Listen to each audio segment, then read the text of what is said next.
Welcome back to the Assassination Simulation, Chapter 12. Chapter 12. It had taken Evie a few days to get used to fencing with Amelia. She was used to traditional shinai, the practice bamboo blades used in kendo. Amelia was much shorter and heavier, which Evie brought up at every opportunity she could. Claro, much to Evie's satisfaction, was not skilled in fencing. However, the trainer only tolerated a few rounds of humiliating defeat before passing Evie off to Formad, the trainer who normally worked with Lubanzi. Formad favored a shorter, padded blade with a curve to it, and his technique was like nothing Evie had seen before. He turned out to be a formidable and deadly opponent. His skill matched Evie's almost perfectly, and it was impossible to predict who would win each round. Unless Amelia attempted to help. The umbrella would frequently try to interfere while they sparred with mixed, but usually negative, results. Evie suspected that with time and practice, she and the umbrella could learn to work together and come up with a formidable technique. But that would take time. For now, they had another plan. Evie and Formad circled each other in the sparring ring. They had been at it for almost an hour, and both were out of breath and coated in sweat. Formad darted forward, and Evie parried his quick flourish of blows, looking for an opening. She still wasn't used to his unusual technique, but thankfully, that disadvantage worked both ways. He had as much trouble predicting her movements as she did his. She stepped forward and struck at one of his shoulders, but he twisted gracefully out of the way just in time, and retaliated with a jab at her ribs. Evie brought the umbrella down to parry, but before she made contact, Amelia's canopy snapped open, knocking Formad's blow away at an angle neither opponent could have predicted. Formad recovered first, choosing not to fight the awkward rebound and instead continuing the motion. His blade whipped around and snapped back at her. Evie tried to block, but Amelia was still open and cumbersome. Before she could raise the umbrella, Formad's blade pressed against her throat, and she sighed in defeat. "Good match," Formad said, smiling cheerfully at her. Evie nodded and tried to look convincingly annoyed at the umbrella. It was time to attempt one of their plans. "Amelia," Evie said gently. "You're welcome," Amelia replied cheerfully. "He would have had you 2 moves earlier if I hadn't helped." "Thank you." Evie watched as the edges of Formad's mouth twitched with amusement. "I appreciate you trying to help. I think, maybe, it would be useful for you to watch us spar without interfering. That way you can learn how I fight on my own." Amelia sat silently for a moment. Evie prayed that her reaction wouldn't be too over the top. "You want me to just sit back and watch," the umbrella replied finally, trying to sound hurt. "Yes, for now. Once you know what I can do by myself, we can start working on techniques that include you." "Evie, do you have any idea how hard it is to watch a sword fight from the perspective of the sword? It gives me a massive headache." "Isn't that what you've been doing?" "Yes, but it was worth it, because I was protecting you. I don't know if I can force myself to pay attention if all I'm doing is watching. The pain will be too much." Evie winced. The umbrella was laying it on a little thick. She looked at Formad out of the corner of her eye, but he didn't look suspicious, just amused. "Maybe you can use a practice blade, and I can watch from the sidelines," coaxed Amelia. "No," Evie said immediately. "I need to get used to working with your weight and unique shape. A practice blade won't replicate that." Evie paused for a moment, waiting to see if Formad would take the hint, but he said nothing. "Gee, it would be so convenient if there was something me-shaped lying around that Evie could use as a practice weapon," Amelia said, her voice louder than it needed to be. "Oh," said Formad, suddenly struck with an idea. "You know what? I think we still have all the parts for your original umbrella in storage. I bet the engineers could put it back together and adjust the weighting. You could use that." Evie inwardly sighed with relief. "Really?" she asked, widening her eyes and gazing up at Formad. "That would be amazing. That way we can spar, and Amelia can watch and learn how I fight. Once she feels ready, we can reintegrate her." "What a great idea, Formad. Truly brilliant," Amelia said. The sarcasm in her voice was just a touch too obvious for Evie's comfort, but Formad didn't seem to notice. "Why don't we call it early today and I'll go talk to the engineers," Formad said, smiling at them. "I think we should be able to get a practice umbrella together in a day or so. You still have a few hours before lunch, but I'm pretty sure no one is using the stealth room right now. You can finish out the afternoon there. I'll give Hyakin a heads up you're coming." Evie had to fight to keep a grimace off her face. She had only been subjected to 2 sessions in the stealth room, which was another new exercise they had introduced after the weapons ceremony. As the name of the room implied, its purpose was to teach them how to move around the Honrad without being noticed. It was also the first exercise that Evie had really struggled with. She steeled herself and said, "That sounds great. See you tomorrow." Evie quickly pulled Amelia away and out the door before the umbrella could say anything else. As they walked down the hall, Amelia rose and twisted, positioning her speaker directly next to Evie's ear. "Can you believe how easy that was?" she attempted to whisper. "He believed all that nonsense about it being hard for me to pay attention while you sparred. Just ate it right up." Evie shot the umbrella a dirty look. "You're lucky you didn't tip him off. Your acting is terrible." Amelia flicked her handle at Evie, jabbing her gently in the chest. "Shut up. He wouldn't have put 2 and 2 together if I hadn't nudged him. Don't be salty just because I was right."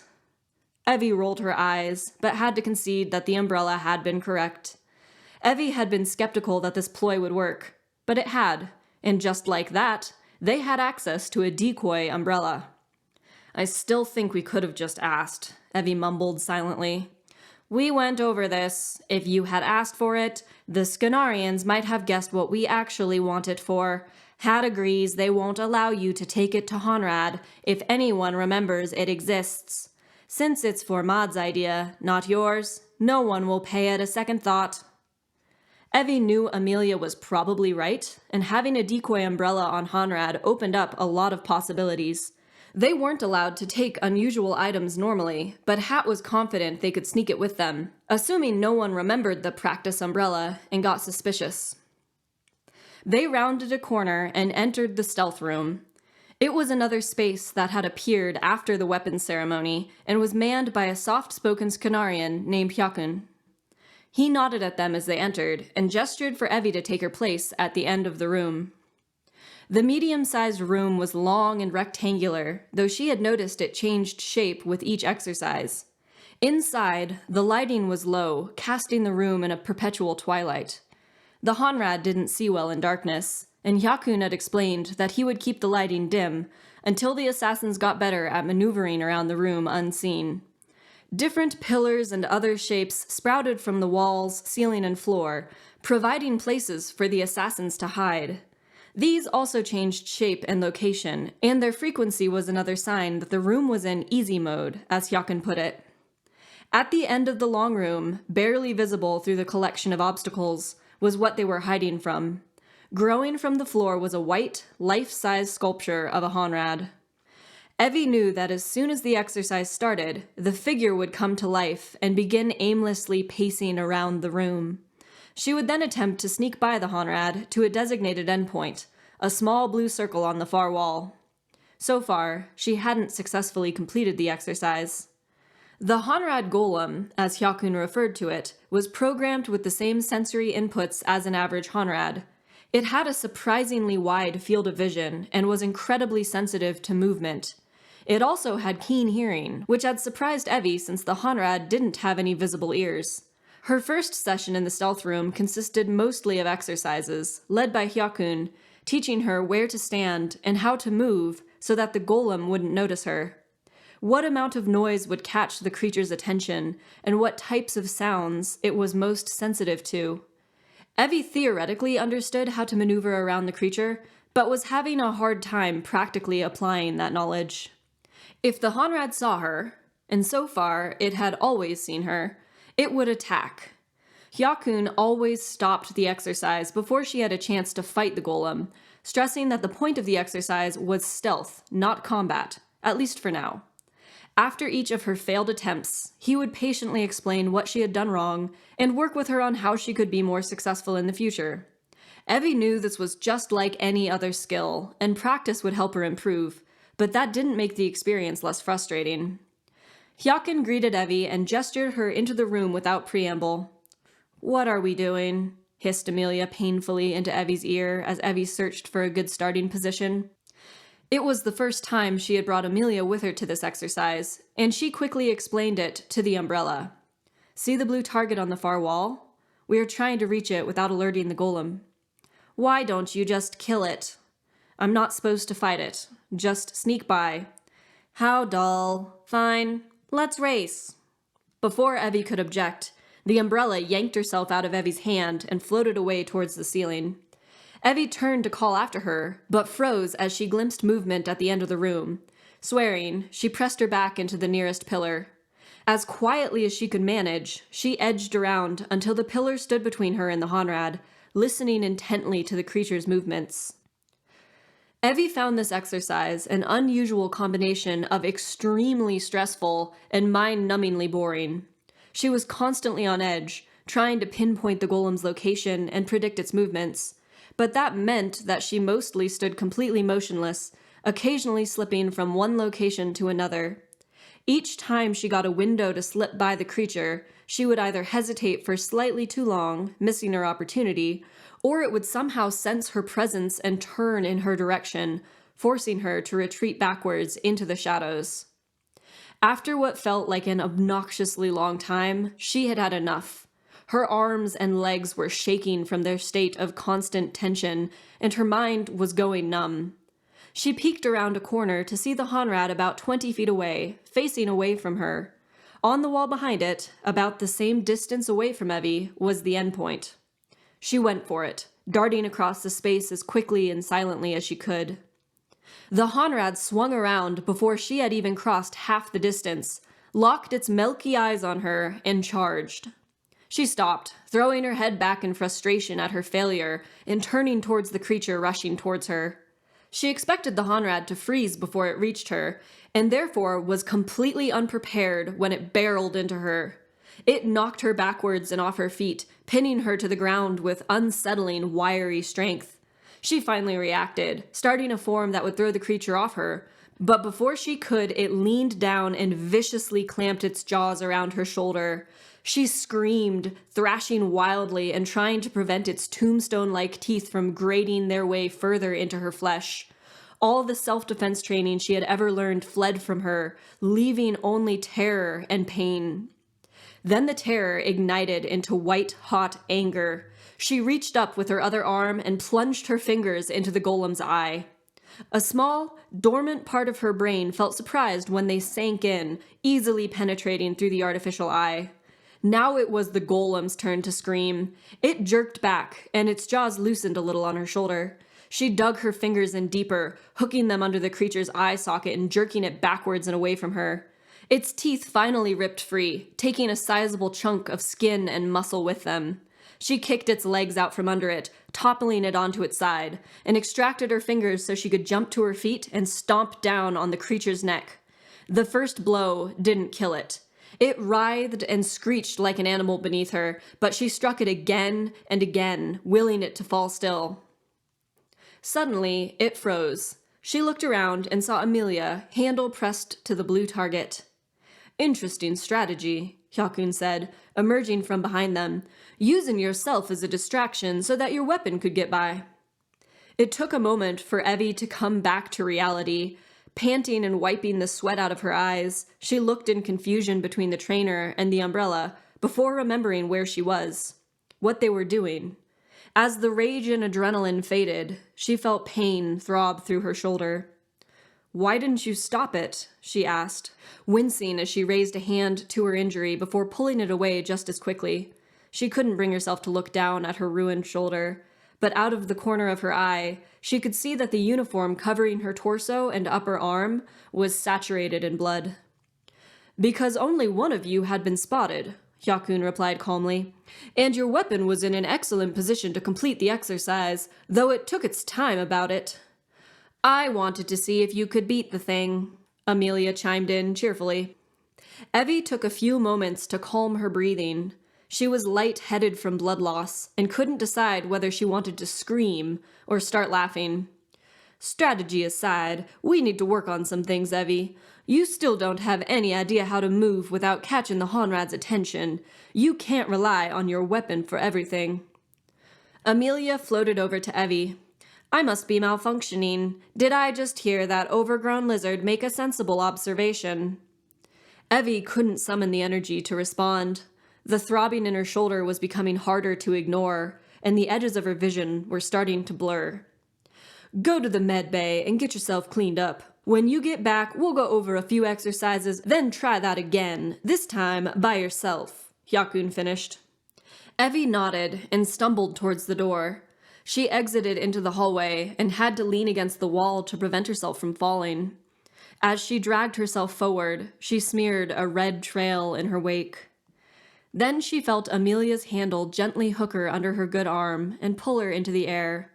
If I had known this would turn into a Carrie reenactment, I would have finished the exercise sooner. You humans can be disgustingly leaky. Evie relaxed and let the umbrella carry her away. She looked down at the rapidly expanding red stain and giggled. Another shirt ruined, she mumbled, then blacked out. Evie knocked on the wall outside of the doorway to Lubanzi's room. Vor had fixed her up, and she had changed into a clean uniform before returning to the stealth room. Now, it was lunch break, and she had seen Lubanzi entering from down the hall. He had continued to avoid her since the weapons ceremony. She wanted to give him space, but it had been almost a week, and she was worried. After a moment, his voice drifted out to her. This isn't a good time, Evie. She hesitated, then pushed the curtain aside and entered anyway. He was on his bed, eating. Amaya perched on the side of his bowl, helping herself. Lubanzi looked up in surprise at the sound of her entering. You barged in on me once without asking, she said, trying to lighten the mood. It's only fair that I return the favor. I didn't ignore an explicit instruction to go away, he grumbled, setting the bowl down and glancing away from her. I'll go if you want me to. If you still need space, I'll respect that. But I wanted to make sure you know that I've missed you this last week. I hope you're okay. He looked away, but didn't tell her to go. How has your time in the arena been going? Evie asked before the silence became awkward. It felt like a safe subject to start with. He shrugged. It's okay. I can do some serious damage with this thing. He tapped the bowling ball sitting beside him on the bed. We've started working on my aim over long distances. You'd be impressed by how far I can throw it. Evie nodded and walked to the bed, taking a tentative seat on the edge. How's the robot umbrella? He asked. She's a pain in the ass, but I think we're figuring things out. She's only dropped me once. Lubanzi snorted, but it sounded forced. Evie tried to think of a way to steer the conversation around to what she actually wanted to say. Evie, you don't have to pretend. I know what you must think of me now, Lubanzi said, staring pointedly down into his lap. She raised an eyebrow at him, but responded softly. Lubanzi, what you did was an accident. Lubanzi's head snapped up.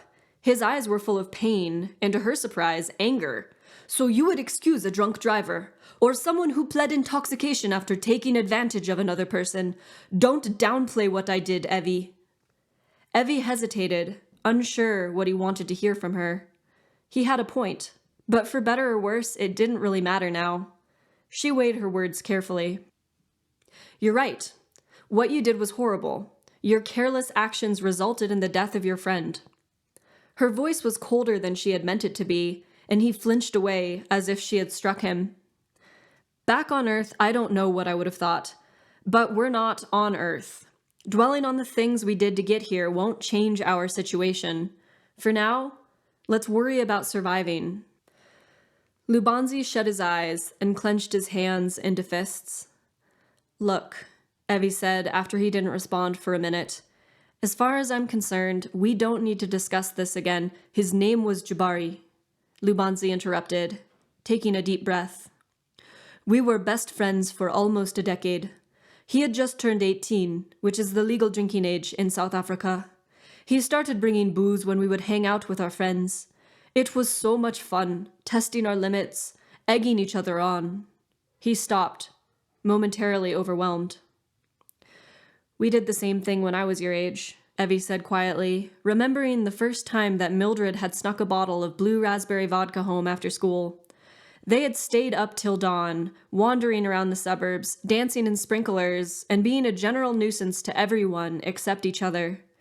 Both of them had puked their guts out by the end of the night. It was one of Evie's most cherished memories. I didn't believe I'd done it, Lubanzi whispered. Evie sighed and swung her legs up onto the bed, folding them under herself and facing him fully. I get it. It was hard to process what I'd done too, after I killed the man in Singapore. No, you don't understand. I don't remember what happened. Lubanzi's gaze met her, his eyes brimming with barely controlled tears. The last thing I remember that evening was getting to the bowling alley. We had been drinking for hours before we went. Then, I woke up in a cell. The police explained what I had done, but I thought they were lying. I still didn't believe it, even when no one came to my defense, and none of my friends came to see me. Then Azur showed up and gave me the option to come here. Lubanzi pulled his legs up to his chest and wrapped his arms around them, squeezing. But now, I can't deny what I did anymore. I killed Jabari. I shouldn't have accepted the Scanarian's offer. I deserve to rot in a cell. Lubanzi. Evie stared at him, disbelieving. You didn't remember anything? But your nightmares. I have nightmares about the aftermath. About being told that I had killed my best friend. About spending weeks in a cell, being treated like a criminal for a crime I swore I didn't commit. Evie took a deep breath, her mind spinning. Finally, she reached out and put a hand on his knee. It doesn't matter, Lubanzi. We're here now. If we survive, then we can worry about facing our demons back on Earth. Heaven knows I'm not blameless either. I saw, Lubanzi replied. I was a mess, but I saw. At least you were defending yourself. Evie laughed bitterly. I could have stopped before I killed him. Why didn't you? Lubanzi asked. Evie hesitated. He had trusted her with his story. It only seemed fair that she returned the favor. Have I ever told you I had a twin sister? She asked. Lubanzi shook his head. Her name was Mildred. Lubanzi raised an eyebrow skeptically at her, and she laughed, despite everything. Our mom had a thing for old lady names. She named our dog Maud, so I guess it could have been worse. To make a long story short, when we were in elementary school, Mom fell and broke her hip. She got prescribed painkillers, which turned into a heroin addiction, and we ended up with my great aunt. If anything good came out of that, it was that it made Mills and I very close. I think it helped that we were so different. By 13, she had 6 inches and 2 cup sizes on me, and it was pretty clear to everyone that she was going into modeling. That's what got me into languages. She insisted that we learn French together. Eventually, she left for Paris, and I went to college to study linguistics. Her career took off. By the time I graduated, she was working all over the world. If I showed you a picture, you would probably recognize her. There were a few years where I couldn't go a day without seeing her face in an ad or on a magazine cover. Her success never changed her, though. We stayed as close as ever, though we couldn't see each other as often as we would have liked. Then a year before the pandemic, a friend of hers, another established model, offered Mills a job as a chaperone. The two of them would escort a group of newer models around the world through different fashion hubs for about a month. Mills was so excited about it. She told me it felt like her opportunity to give back, to show the next generation the ropes and introduce them to the industry. She kept in touch for the first few weeks and was having the time of her life. Evie choked on her words. Lubanzi was staring at her with rapt attention. She gritted her teeth and continued. Then her friend, the other chaperone, turned up dead in a hotel room, and the rest of the group was reported missing. A few weeks later, 2 of the younger girls reappeared.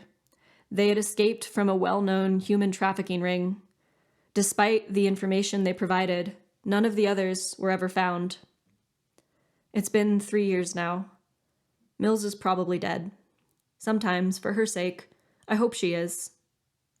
Evie stopped and rubbed her eyes. Tears hadn't helped then, and they wouldn't help now. So I guess what I'm trying to say is that I overreacted when that man tried to attack me, she finished lamely. All I could think about was Mildred, about how that was what must have happened to her, and I just snapped. They sat in silence for a long moment. "Aren't we a sorry pair?" Lubanzi said sadly. "Who would have thought that of the three of us, Haruto would end up being the most noble?" Evie laughed softly. "I won't hold it against you if you don't hold it against me," she said, relaxing and meeting Lubanzi's eyes. "What we did on Earth is behind us. For better or worse, we're here now." Lubanzi nodded and sat up. He straightened his shoulders, drawing himself up to his full, considerable height. Amaya clucked with approval and flew to Evie's shoulder to give her an appreciative nibble on the cheek. "You're right, Evie. For the next few months, we are going to train our asses off.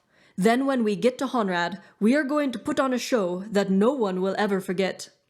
And when we make it out of the sim and back to Earth, I'm going to help you hunt down the bastards who took your sister. By then, we will be unstoppable." Despite herself, Evie grinned up at him. "That sounds like a deal." She stuck her hand out for him to shake.